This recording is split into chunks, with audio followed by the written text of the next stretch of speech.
ఈ నూతన సంవత్సరంలో తొలి చంద్రగ్రహణం మార్చి 25న అంటే సోమవారం ఏర్పడనుంది జ్యోతిష్య శాస్త్రం చెబుతుంది.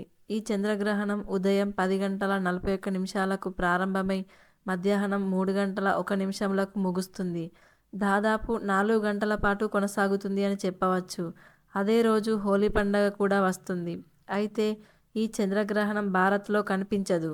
ఆస్ట్రేలియా, ఆఫ్రికా, ఉత్తర అమెరికా, దక్షిణాఫ్రికా, అట్లాంటిక్ మహాసముద్రం, అలాగే పసిఫిక్ మహాసముద్రం వంటి ఇతర అనేక ప్రాంతాల్లో కనువిందు చేయనుంది.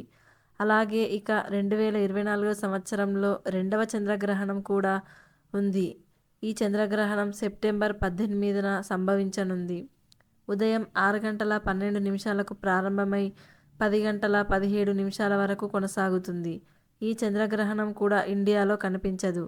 యూరప్, ఉత్తర అమెరికా, దక్షిణ అమెరికా, అలాగే ఉత్తరాఫ్రికా, దక్షిణాఫ్రికా, అట్లాంటిక్ మహాసముద్రం, ఆర్కిటిక్ మహాసముద్రాల ప్రాంతాలలో కనిపించనుంది.